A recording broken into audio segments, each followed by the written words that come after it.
Hello, everyone, and welcome to Season 3 of the Blueprint Podcast.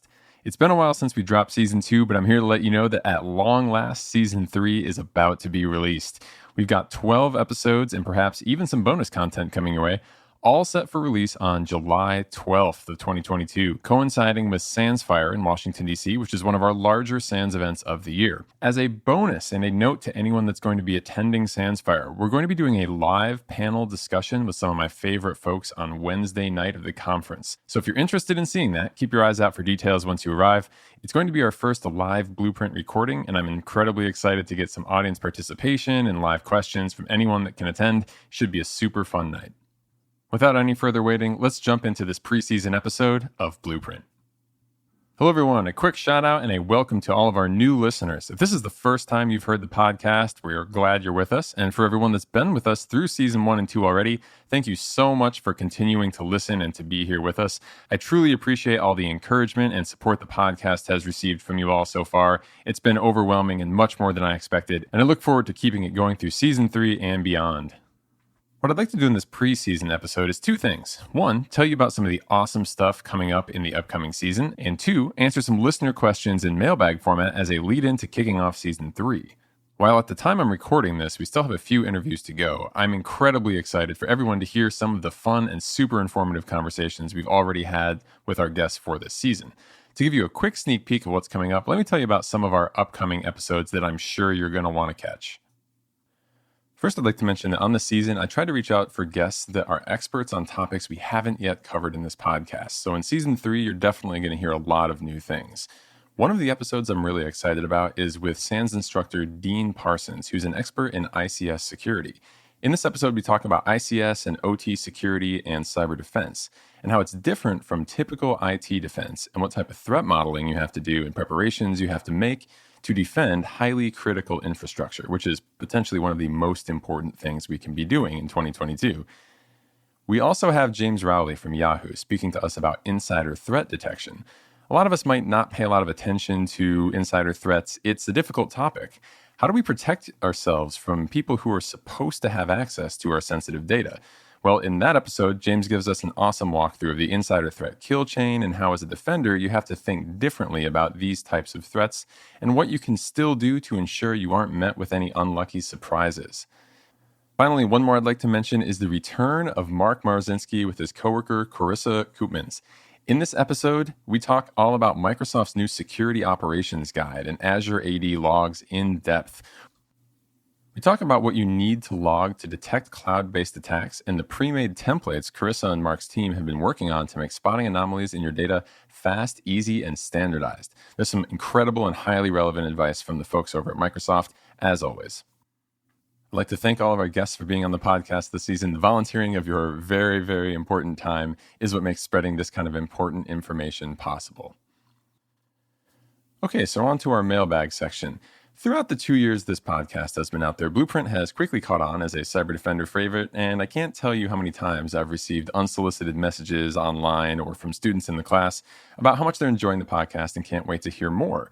They've also had quite a few questions along the way, so this season I put out an open call for questions before Season 3 came out so that I could do a quick Q&A mailbag episode as a precursor to the official release. So here we are, time to answer some of those questions. So without further delay, let's dive in. Question 1 I got on LinkedIn from listener Bruno Oliviera. What do you think about the current XDR trend and whether traditional SIM as we know is dead and doesn't make sense anymore? Great question, Bruno.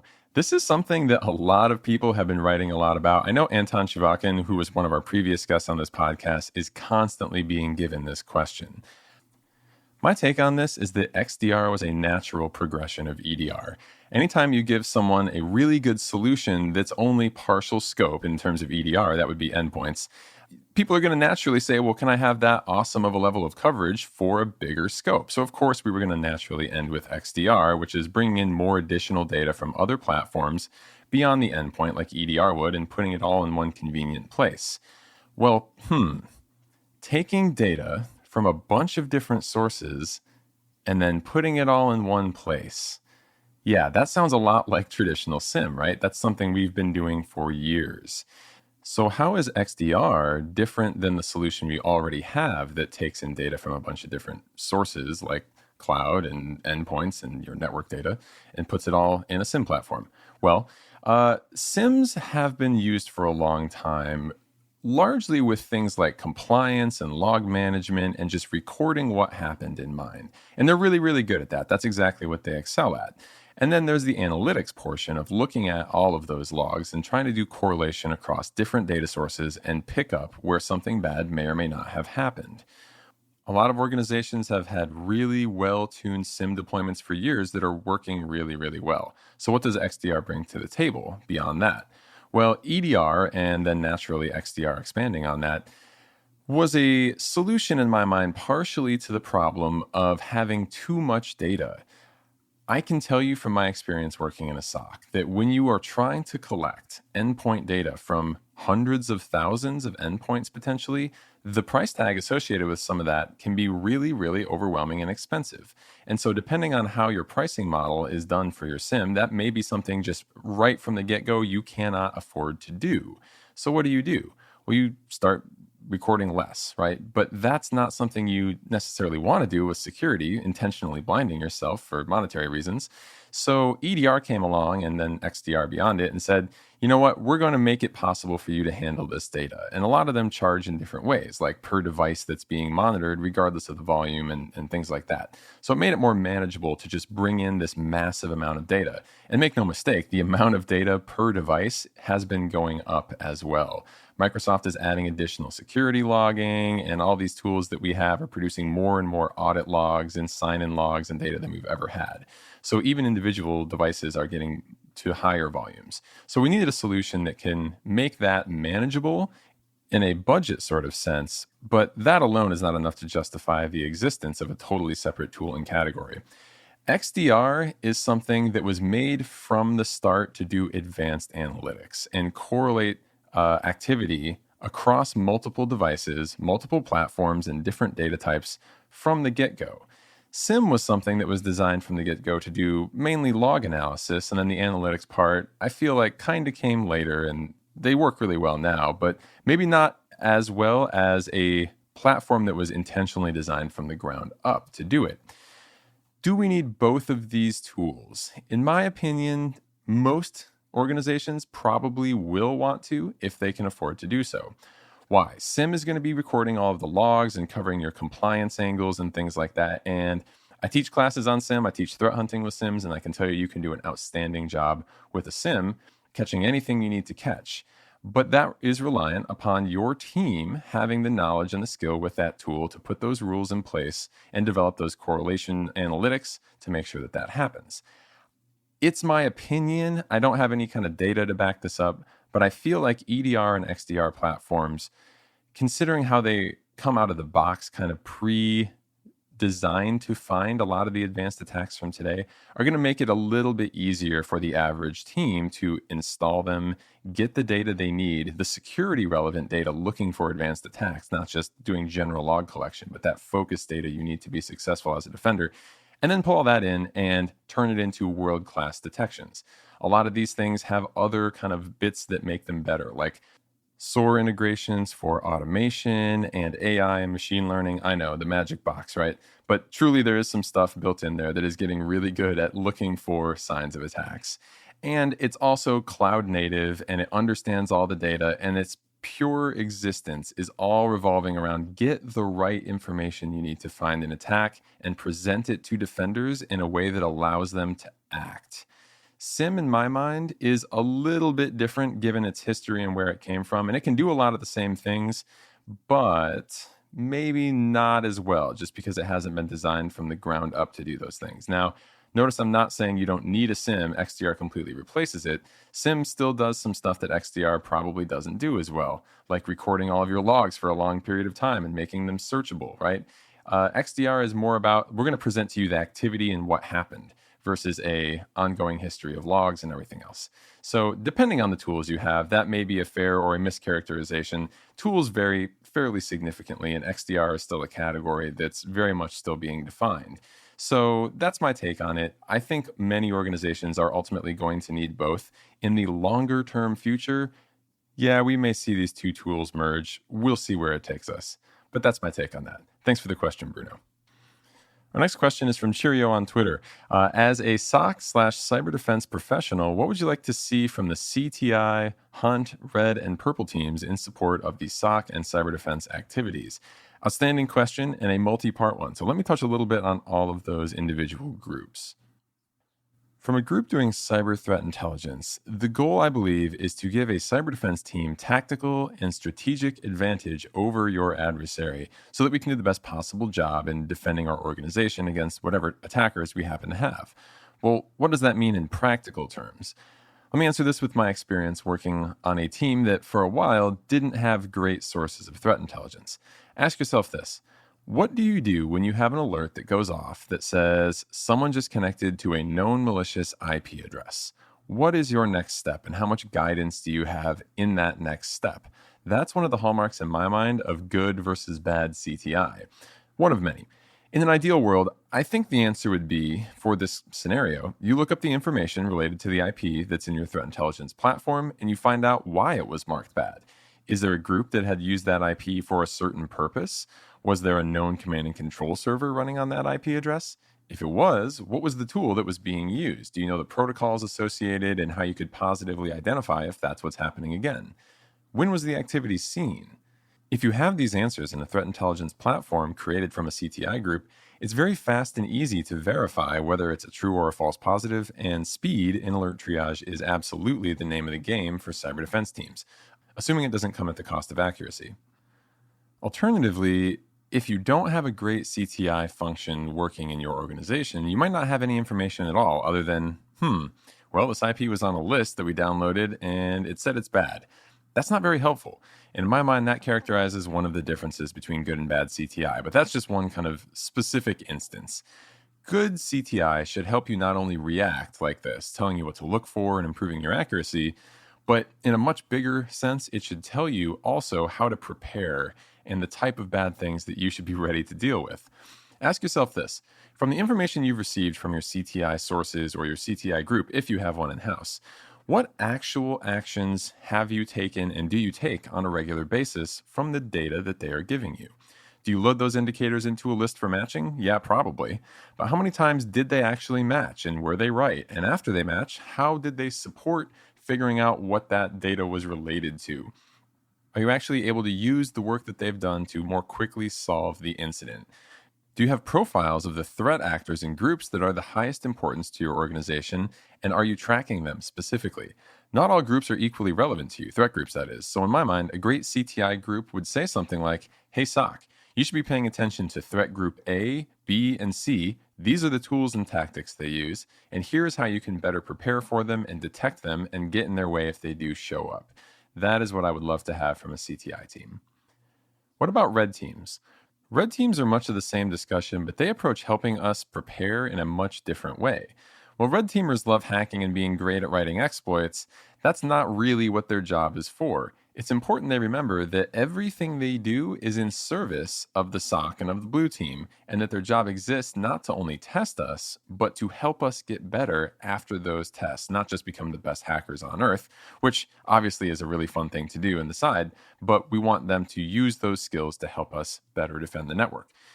One of the ways I always approach questions about what do you want from X or Y is I like to describe what a great situation with that group or team is versus a terrible situation, what that would look like, and look for ways to objectively describe and maybe measure the difference in a way that can be looked at as metrics or something that can give us evidence that it is working or it is not working. So what does a good red team experience versus a bad red team situation look like? A bad red team experience in my mind might be something like having a bunch of people laughing at how bad the SOC is and how, it's so easy to get through your defenses every single time, and they aren't helping you fix those problems between their different tests.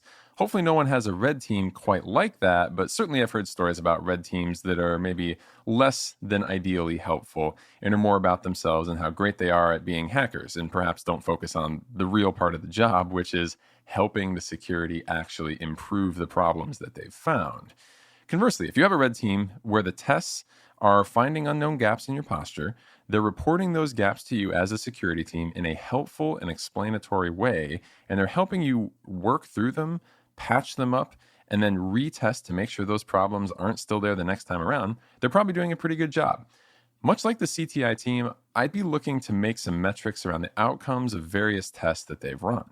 The outcomes of those tests should be something like we found X amount of problems, and in this amount of time, we solved them, we retested, and those things were gone. And those are problems that relate to high potential issues that we would expect the threat groups to use against us.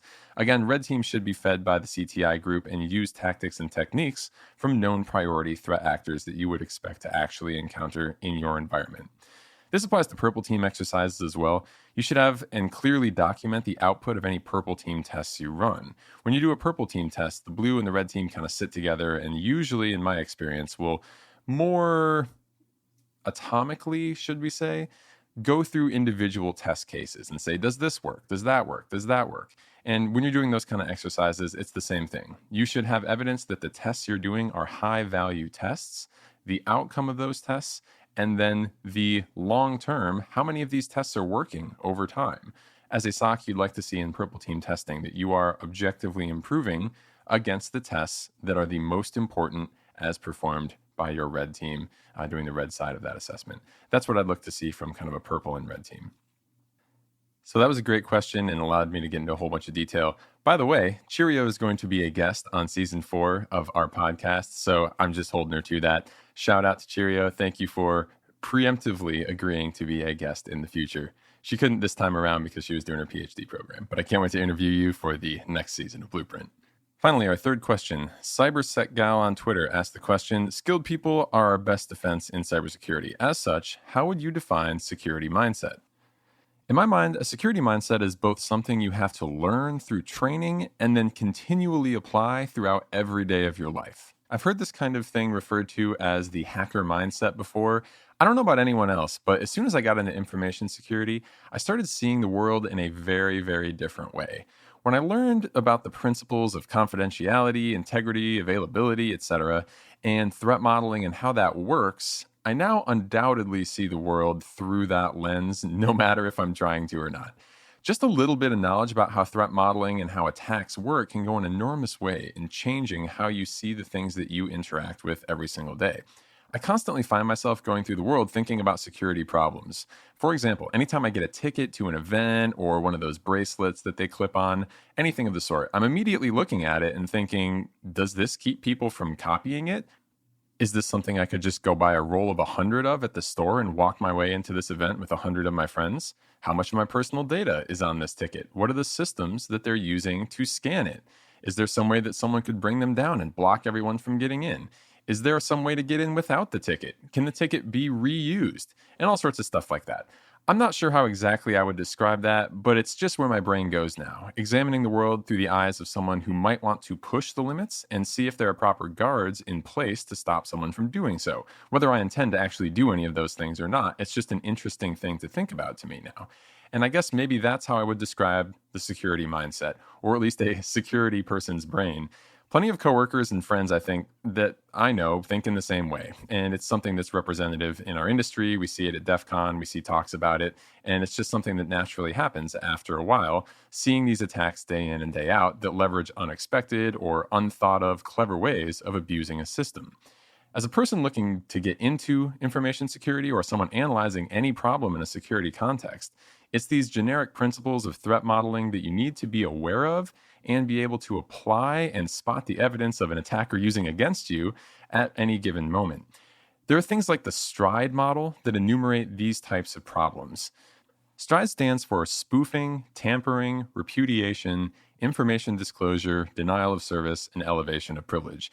And these are the types of attacks that my mind always goes to, like when I'm evaluating the ticket for an event or something like I just described. And I guess in my mind, although I've never really thought of it until you asked this question, a security mindset means constantly thinking about and applying those threat modeling concepts in your day-to-day life. Hopefully for the betterment of society and securing the systems that we rely on for everything to work daily. Definitely a thought-provoking question. Thank you for that one, CyberSecGal. All right, that brings us to the end of this preseason episode. Thank you so much for checking out season 3 of Blueprint. Hope everyone out there is ready for a great set of interviews. We'll be releasing 3 episodes right from the start and launching into a 12 plus episode season. So don't forget to hit subscribe in your podcast app of choice if you haven't already. And for those of you who will be at the Sands Fire event, looking forward to seeing all of you in person for our very first live recording. Have a wonderful day, and thank you for listening from everyone on the Blueprint team. We're really looking forward to season 3 and hope you are as well. Have a great one.